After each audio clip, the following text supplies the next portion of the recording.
byabufuzi naddala ba political elite ne basitujezi baabwe abali mu kukuba Kyagulanyi obudde buneno ne NUP.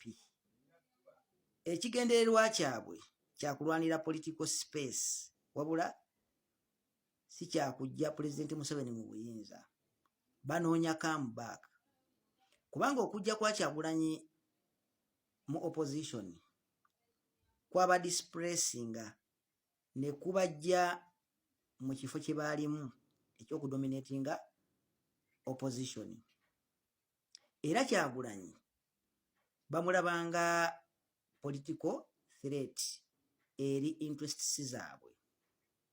Era kyova olaba baataddemu amaanyi mangi nnyo okulaba nti bakuba Kyagulanyi bamudispressinge bamugye mu opposition baddemu bagyokipayinge kibayambeko okuddamu gikozesanga middle card eri President Museveni. Era kyova olaba abantu banene abasinga bali sympathetic nnyo eri abantu abeekuusa ku regime nga bakuba NUP ne Kyagulanyi. Kyentegeeza nti omuntu ne bwaba wa NRM n'avaayo ng'avumirira Kyagulanyi oba ng'avoola Kyagulanyi oba ng'akuba NUP babeera ku ludda lw'oyo muntu. Abo be beeyita aba opposition. Kati abantu bano eno babadde bamaamira opposition okuva mu 2005 bwe baatera ebibiina by'ebyobufuzi bwe baleeta politics wa multi-party political dispensation. Kati babadde bamaamira opposition kuva 2005 paka 2016.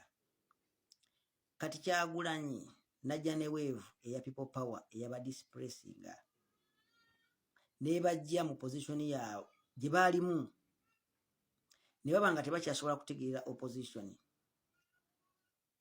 ne babanga ekigambo kyabwe tekikyali kiri eri ekigambo ekisembayo kubanga baali ba establishinga notion ya political correctness nga bamanyi nti bebalina okutegeera opposition, nga bamanyi nti bo bebalina obuyinza obulonda ani alina okwesimbawo mu kifo kyonna mu opposition.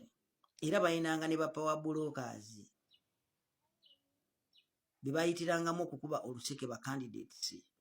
Opposition baali bagikozesanga middle card bagikolerako diiru ne regime. Ebigendererwa byabwe byali bya bifo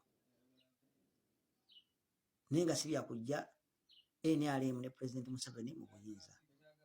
Kati Kyagulanyi najja na ideology empya eya defiance ng'ekuba buli kiramu bali jimu ekuba ne banene abazanya politics wa partnerism.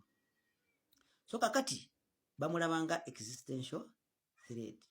Era kyova olaba bamutaddeko amaanyi mangi nnyo, bamukuba bakuba abantu bonna bamwetoolodde baagala kubabuliza mu ttaka. Naye ng'ekigendererwa kyabwe newankubadde nti beekwese mu bintu eby'enjawulo bye muzze mulaba nga bagezaako okubawuddisa nti byakujja President Museveni mu buyinza, ne ekigendererwa kyabwe ekiri ultimate kya comeback kyakulwanira political space.